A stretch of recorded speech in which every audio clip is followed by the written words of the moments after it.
in terms of what we're talking about today is how to develop a competency program. So what Erinn and I put together is the basic steps that we took for anyone to build a competency program. If you guys have had the opportunity to read the article that is associated with this presentation, we really focus the article on Valard's journey to getting a competency program and through the steps and some of the hardships that we found in terms of trying to develop this, and those trials and tribulations and things that we'd like to tell other people about. You need to know this if you're trying to tackle this program, and also identifying the why behind it. And Erinn is going to be going through a couple of those. But the one thing I want to say is I'm extremely proud of this program.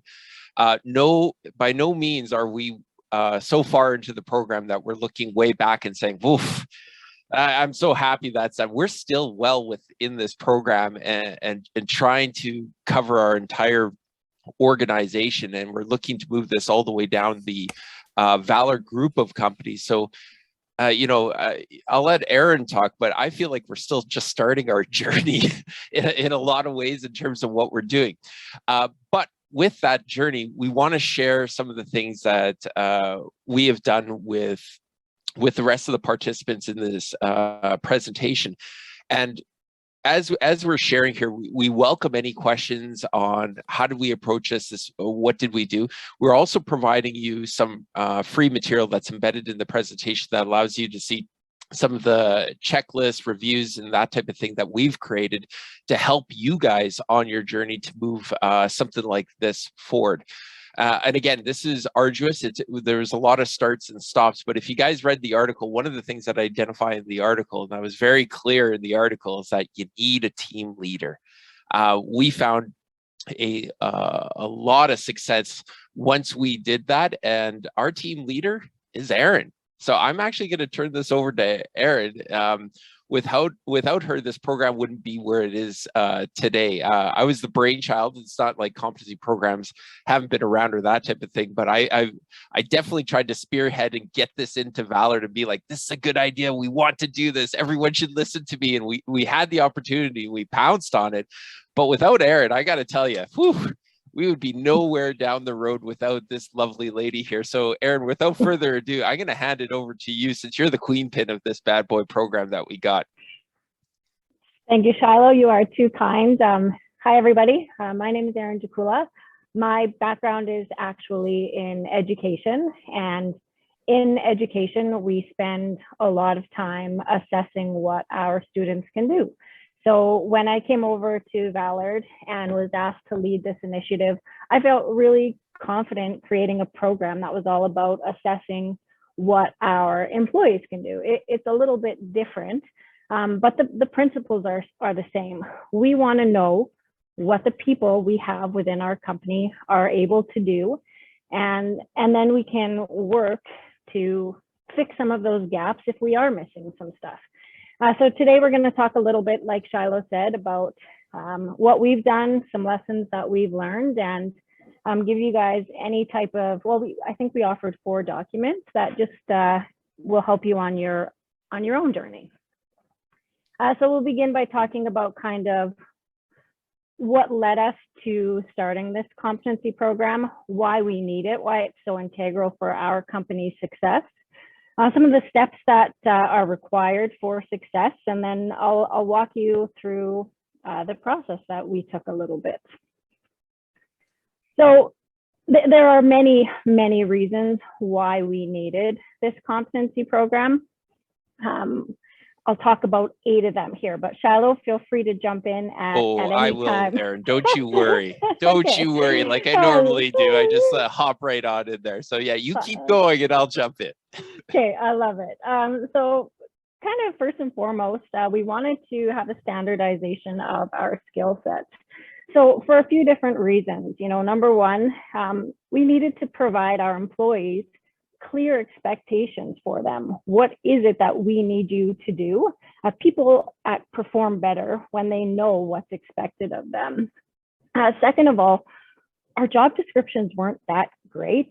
Sorry, I don't mean to undersell us. We're a great company, but that's something that we needed to improve on. So when we really dive into the different types of roles that we have, and we are intentional about bringing to life what it is our people do, we can align that with our job description so that when we have to hire people, we know exactly what we're looking for. So we have better job descriptions, and our recruiters have also clear expectations of what they're looking for.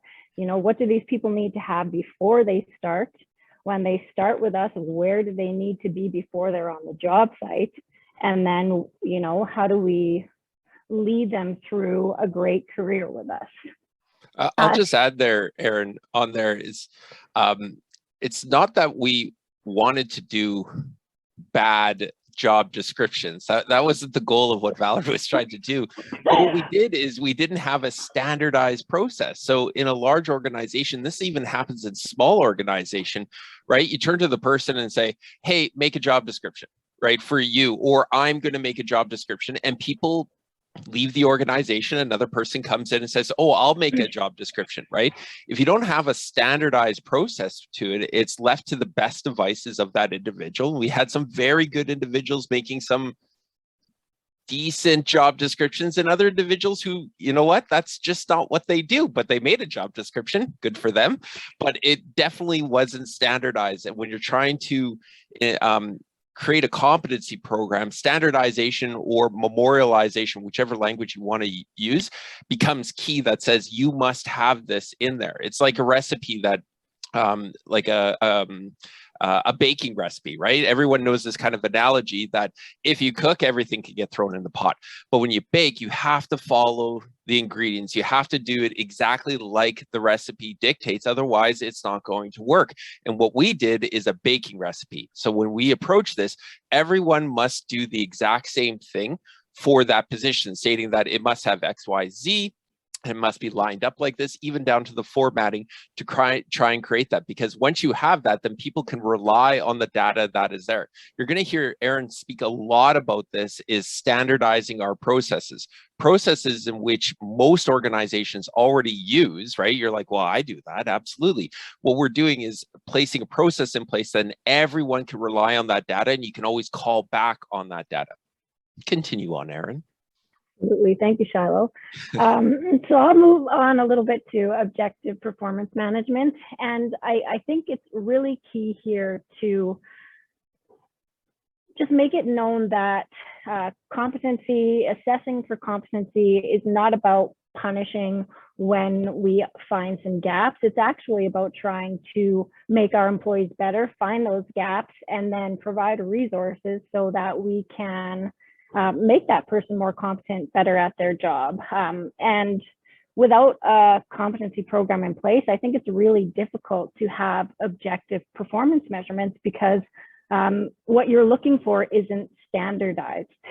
So with a great objective performance management program, resultantly, you're going to have better employees who can do their job better, more productively, with more efficiency. So a big kind of push for us, and I would say it was a little bit of a catalyst, is this jurisdictional mobility. So Shilo has a really great statement here. He said, to create operational assurity, we had to have a system in place that allowed jurisdictional mobility.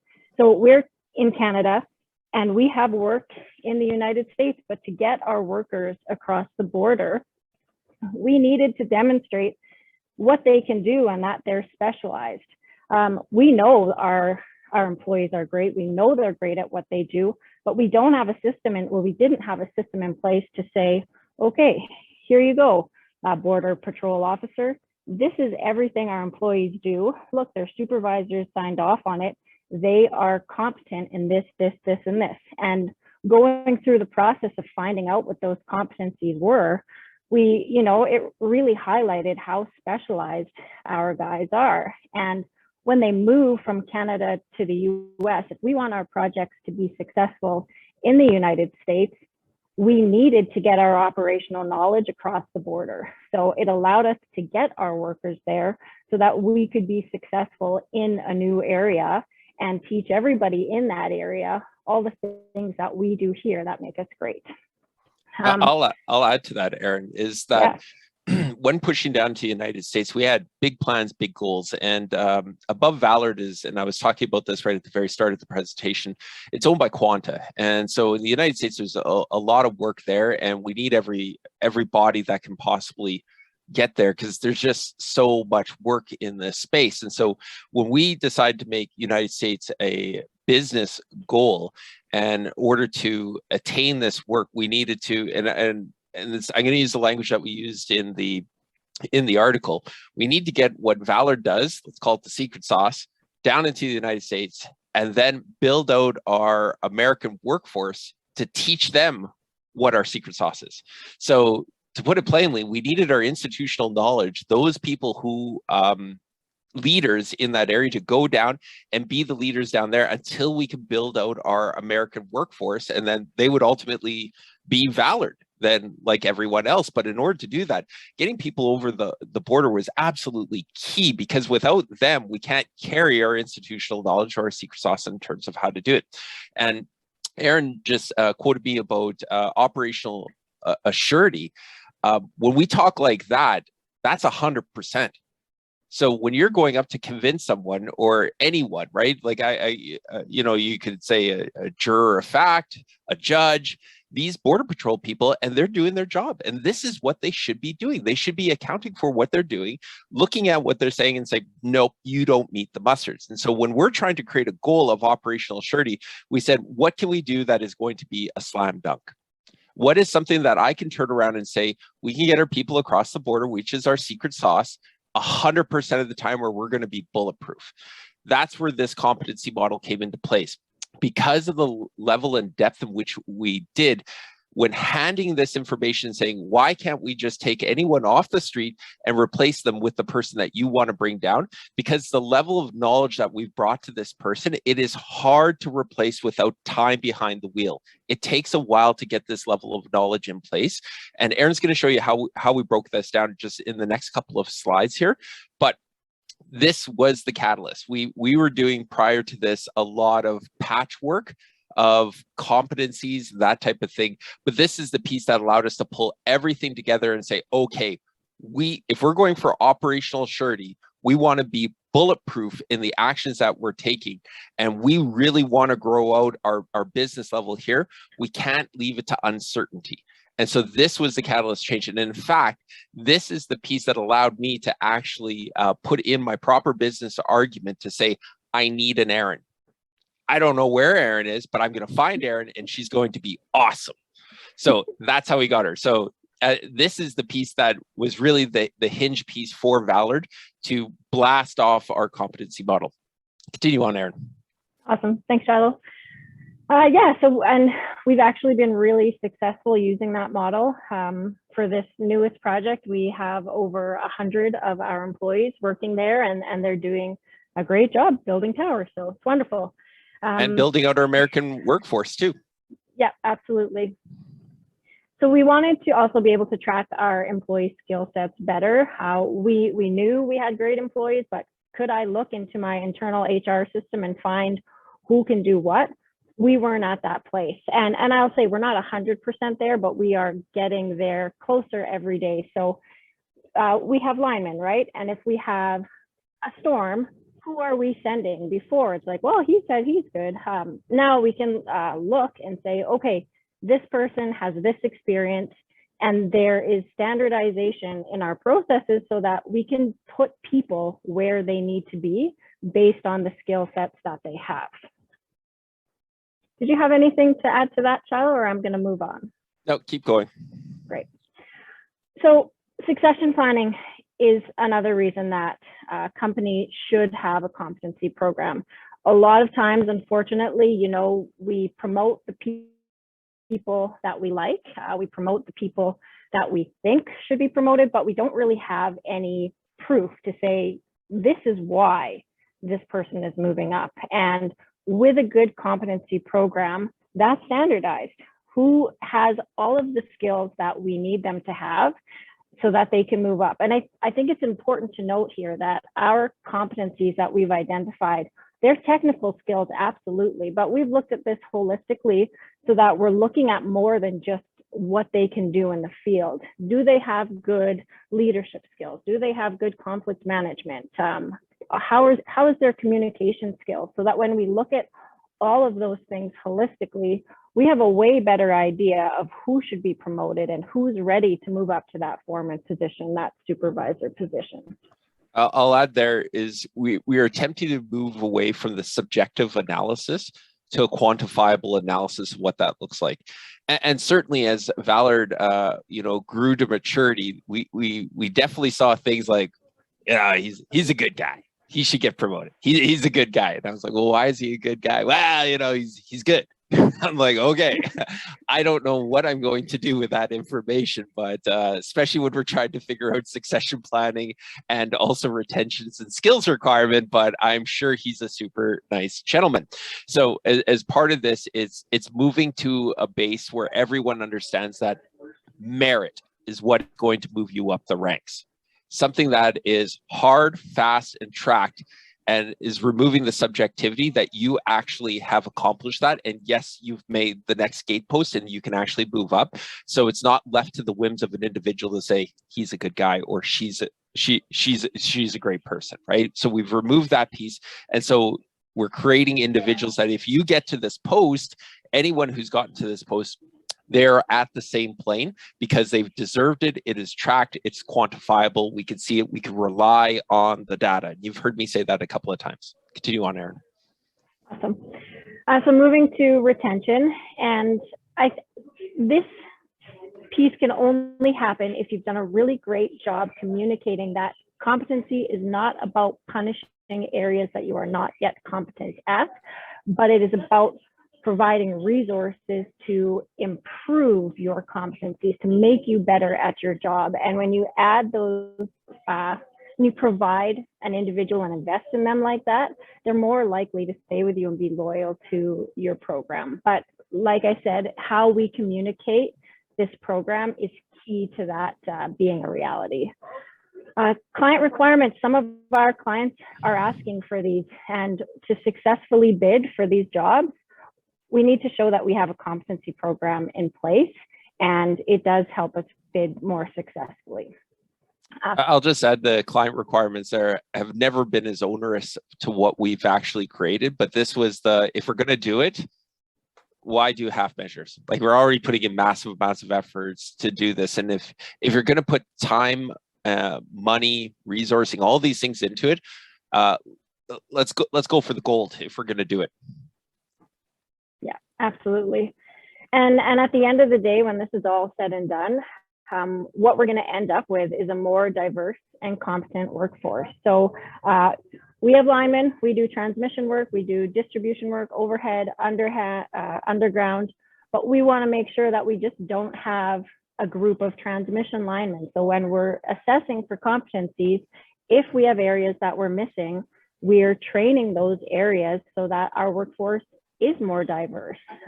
We can do better at, we have a more diverse and competent workforce means a safer workforce, a workforce that is creating more, there's quality in the work, and a productive workforce. So it's very difficult to diversify your workforce if you don't know what they can do to begin with. So really key in that process. And we've also hammered down on accountabilities.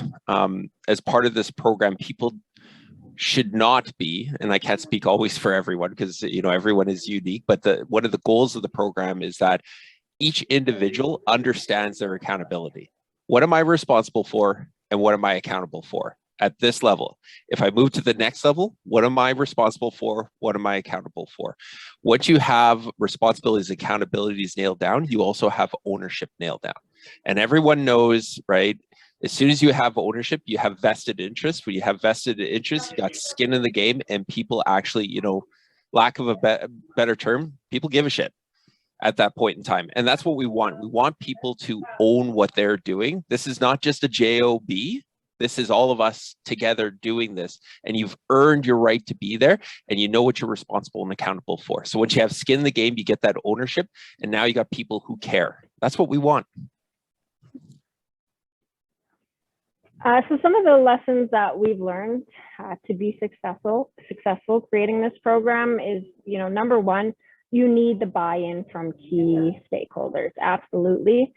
Executive leadership needs to buy in because, like Shilo said, you need a resource to lead this. And without that resource in place, this can really go nowhere and go nowhere fast. You need somebody to take the reins and go with this and be that, single point of contact so that there can be movement. Secondly, operations needs to buy in. They need to provide they need to say, okay, we've got time here for you to assess our guys. So if they're not brought in from the start, it's really difficult to convince a construction manager that he needs to give up his days for a day to have them assessed. So to have operations buy in, they need to be involved in the process. They need to be involved with, what are the competencies? Why are we doing this? So that when it does come time to assess, that they're a partner in this and they don't feel like it's just another, thing that we're asking them to do. And that's been really key with us. And honestly, it's a lot about relationship building so that they trust you, they trust the process, and they know that their guys aren't going to be punished if there are areas that they need work in. Shilo already spoke to dedicating a lead or a champion, but it's key. You can't just expect this to happen on its own. You do need a person who knows assessment, who understands what that means, what that looks like to move this forward. Subject matter experts, they are crucial to this. Without subject matter experts, this goes nowhere. For example, when we were starting to figure out what our assemblers did, what are their competencies, I was working on teams with one of our older, he'd been around in the company forever. He's a great subject matter expert, but he's like, I can't do this teams thing. And I come from the public world, and he's in Winnipeg, I'm in Edmonton, and he goes, well, just fly to Winnipeg next week. And I'm like, just fly there? So I asked my boss, I'm like, can I just fly to Winnipeg? And she's like, well, yeah. So we fly to Winnipeg, sit down together for 2 days and hammer this out. And without that FaceTime, we wouldn't have got anywhere. And because he was so involved, it just made it so much easier and it went so much quicker. He drove me around to the towers around Winnipeg, explained what all the different types were so that when I was creating this, I had an actual understanding that I'm not just an outsider, I'm now involved in it. If you hear what Erinn's doing, so one of the things so I'm just going to recap here. If you don't have upper management support, you're toast. The amount of effort that needs to do it at the extent to which we're doing it, you need that upper management support that says, I see what we're doing. This is part of our business goals. Y'all going to make time for, in this case, it was safety and HR. It's kind of a combination, safety and HR doing this. So you need to make time, full stop. Right. So now you got the upper management, C-suite, that type of thing that's pushing down to their operation people say, this is part of our business goals. Like anything, you must make time to it. So that opened up the time and the resourcing for us to do this. The next is we're still selling, right? Even though as an organization, we say we're going to do this, everyone in this crowd must be in those things when we try and do an initiative or that type of thing where you're like, this is a great idea. You get upper management. There's any organization, I don't care what size or scope it is, you start going out and saying, we're going to do this. There's going to be people out there that are like, are you? That's cool. Maybe not in my department. So you still got to sell it. So we always call it, we're hustling. So one of the things with Erinn, when we hired her, is like, so how's your people skills? Because you're going to come up to people that are just, will not agree with this, will think it's a giant waste of time, even though like it's a good idea, but it's a lot of work, right? So if you could break down what Erinn just did there, she talked to the person, we knew this is the right person, because remember, we're asking people to stop what they're doing on a daily basis and give their time towards this. And it's not anyone. It's not the worst person on the crew who we're going to be working with. It's the best person on that crew. It is the best person in that operational area because we want to bring competency. It's all about excellence. So you take the best person, you remove them out of their work area for an extended period of time, days, to get this information out. So you got to hustle.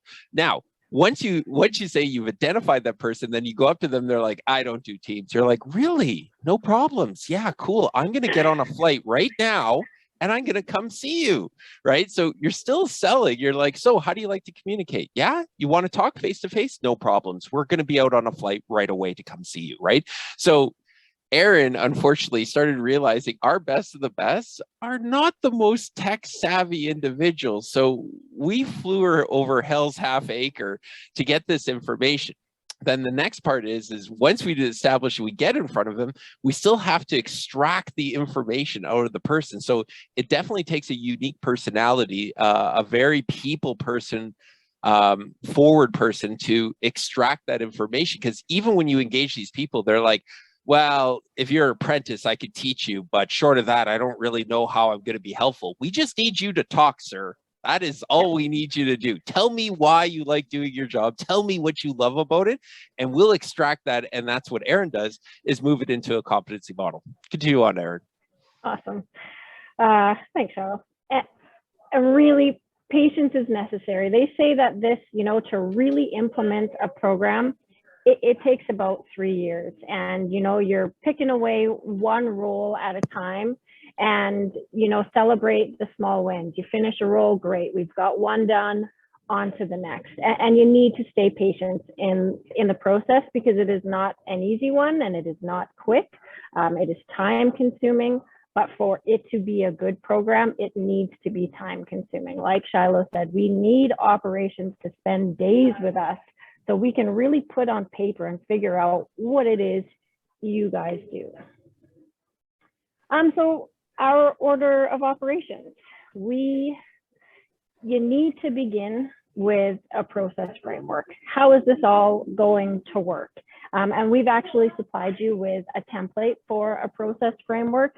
And I want to make it clear that there's not just one way to skin a cat here. This can look like 1,000 different things, and you need to choose a process that works for your company. There's just not one way to do this. And our process framework probably has changed about 2 to 3 times, because we're realizing as we roll this out, that's not going to work with who we have. But to at least start with a framework, so how what you're operating within.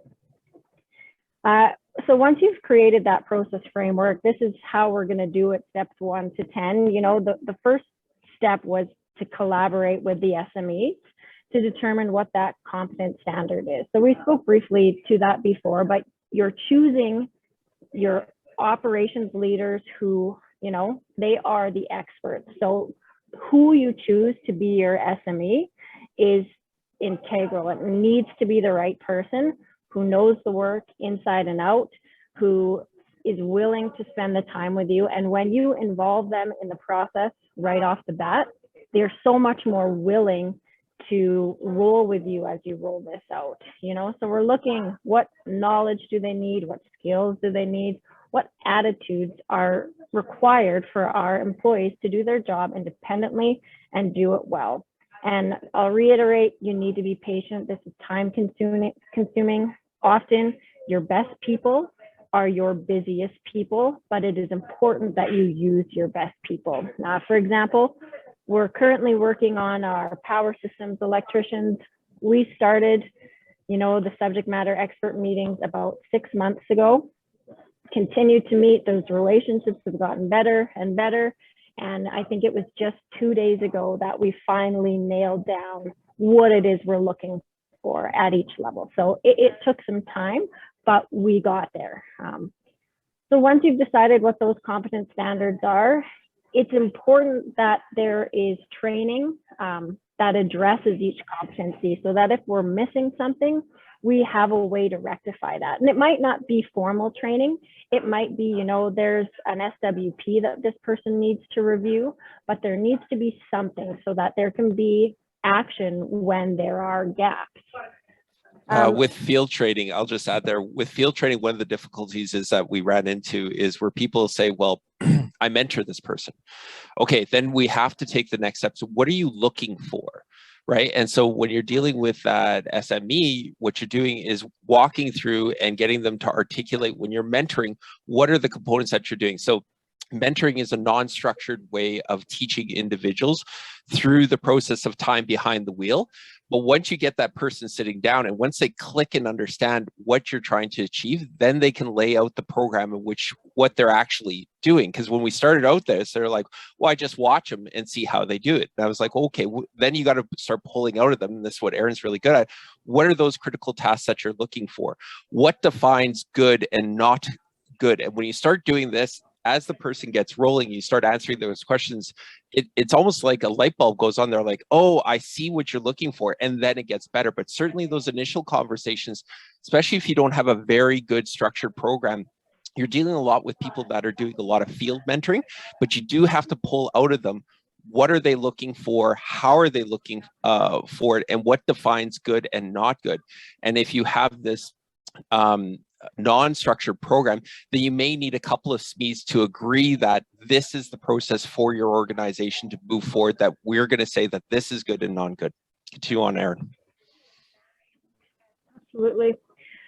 So once we've identified, what it is we're looking for, we need to help our assessors out with creating what we call an assessment guiding document. So if I'm coming in to assess my people, this is what I'm looking for, but really importantly, this is what we are accepting as valid criteria that demonstrates evidence that this person can do that. And we're not leaving that up to the assessor, up to the foreman.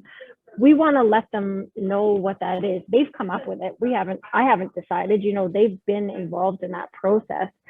But without that established valid criteria, we lose the ability to be standardized. So that's really key. Establish what we are accepting for evidence and write it down. Have it in there so that everybody is being assessed in the same way. To do this really well, though, you need to spend time educating your assessors, and you need to decide who is going to be an assessor. There are different ways to do this, and we are using a bit of a blended approach. Eventually, we would like to get to the place where our foremen, our supervisors are able to do their own assessments. That takes a lot of education. So right now we've started with it's our technical trainer, but they're starting to do the assessments, educating the foreman as they do it. So eventually we have our operations leaders able to do their own assessments, So we're teaching our assessors how to assess, and then we get to it. We assess our people, and this goes nowhere if you haven't had operational buy-in, because this takes time and they need to understand how important it is, why it's important, so that they give you that time. How you decide to document and track it, that would be whatever works best for your organization, but it's a crucial piece because, we've talked about why we need this program in place. Well, I need to be able to go look in my system to find out who we have and what they do. So however you're going to track and document would be up to you, but crucial piece. And, what are we trying to do? We're trying to create a competent workforce. So when we find competency gaps, we are investing in our people and we're addressing them. We're providing training, we are mentoring, we are creating a more competent workforce based on the things that we're finding people need work at. So these are some of the documents that we use, some of the templates. We've messed around with them. They might not look exactly like this for us, but we are happy to share. We care about safe work, and a competent workforce is a safe workforce. So, that's why we're happy to share these templates. Charlotte, do you have anything to wrap up? I see lots of comments in the chat box.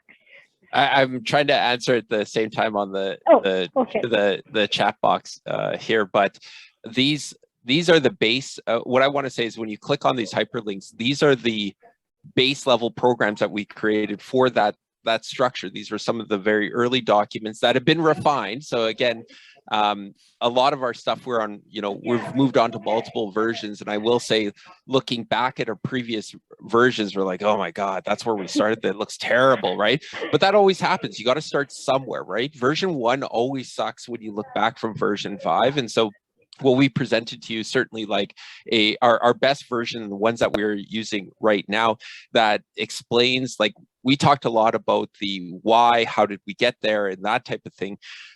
What we're trying to tell you is that this wasn't easy. If you get anything that we're saying, this wasn't easy. Even when we said, okay, we got upper management support, we're good to go, let's move on this, we faced multiple challenges, and this has taken a long time. So what we're trying to offer up is say, here, this took us forever to get here. Maybe this will help you guys, everyone who's listening right now, advance through this program a little bit quicker than what we did, so you can kind of get there. But like anything, even if we give you this, the execution is what's going to be difficult here. We're not giving away any secret sauce. And quite frankly, with this type of stuff, we see it a lot like safety. Safety is one thing that shouldn't be proprietary. It should be something that we share and everyone learns from this. So we welcome any questions, but we certainly have given you some really excellent starting documents to start your journey should you want to go down this. As for questions here, I'm just quickly looking on the texts. Neil asks, do you deploy safety personnel as a key personnel at a work site? I answered in the text box that we do, but not on every work site. So we firmly believe in, and this is very old school safety, but I believe it's very relevant here, is operations zone safety. Line management's responsibilities to identify, control, and or eliminate known and potential hazards in the workplace. Line management is operations. It does not include safety, right? Safety is there to mentor, support, advise, be a champion of the internal responsibility system. In plain, they monitor those who are supposed to be monitoring the work site for safety. So we don't deploy safety on every single area. We certainly do it for larger projects and that type of thing. But a lot of our distribution work does not have a full-time safety person with those crews in those areas, because those operations people, right? Those crews, those foremen, those supervisors, those individual members there, they own safety. They're the ones who are accountable for safety. So we're simply there to support. So as part of our competency model, what we're referring to, and this is a term that we've started using very recently, is they own their business. Anyone who comes in, we're simply there to assist with you running your business. So that's actually a term that we're using, and we've expanded that all the way from the crew all the way up to our VPs, where in your division is you own that business. You tell us what is the best approach to do. You know our ethos, you know our goals, you know what we're trying to do, but you own that business. So all the way from the top down to the bottom, operations from any division area down to a crew level, you own that business. So we're there to assist you with what we need to do. And then part of that assistance is creating the structure on the competency program and making sure that people have those skills in order to run their business. Do you track leading indicators? So as part specific to, so on the safety, yes, we have lots of indices and that type of thing. From the competency side, I don't believe we have specific KPIs that we've gotten down into. We have discussed this about what we're trying to look and achieve.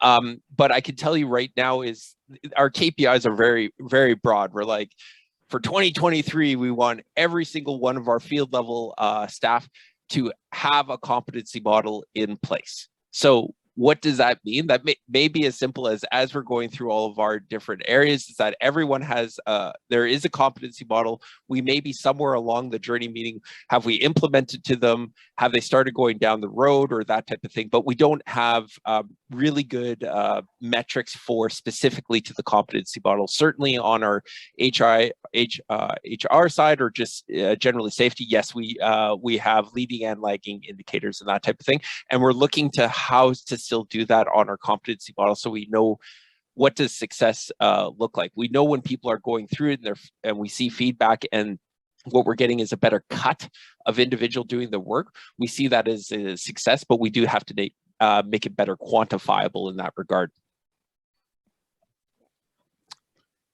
Welcome any other questions. Great answer, Shilo. Do you define a hierarchy of learning? I'm gonna lean on Erinn on this one. Hierarchy of learning. Yeah, could you elaborate a little bit on yeah, just whoever's asking that. Did you want to put your mic on and just chat to me? Oh, sorry. It's a gentleman named Peter. Sorry for putting you on the spot, but it's a great question. Yeah. It'd be like a pyramid, and the lower level would be the subjects or areas of expertise that you would have somebody learn or master before they go on to a higher level. And the higher level might require 2 or 3 of the lower levels. And eventually you get to the top of the pyramid where someone is completely competent. So yes and no. When it comes to, so we've really been focusing on operations to begin with. So just kind of by nature of the apprenticeship, that happens, right? Like, what do we need them to have in their first year of apprenticeship, the second year, third year, fourth year? With some of our other operations like tower specialists, it's a 4-level system. So level 1, you are brand new, you don't work alone. Number 2, this is what you need to have. So we look at prerequisite training, the competencies that are required, and we have hours experience as well. And then we move to level 3 where they're able to work independently. And then the 4th level for that operational role would be they're ready to be a foreman now. So definitely, but there are some of them that doesn't really quite work as well. For example, our heavy equipment operators, it's more of a, you are not yet competent or you are competent, but we always have that leadership piece where we can say they have the leadership competencies as a bit of a side, like on their own, that would, we would consider moving them up to a foreman. So each role is a little bit different, but when it comes to our office staff, there will absolutely be, from level 0 to 4, and those would align with, the different positions, specialist, coordinator, specialist, management, director. But we started for us with our operations, and the last competencies we'll be looking at will be our office workers. So great question.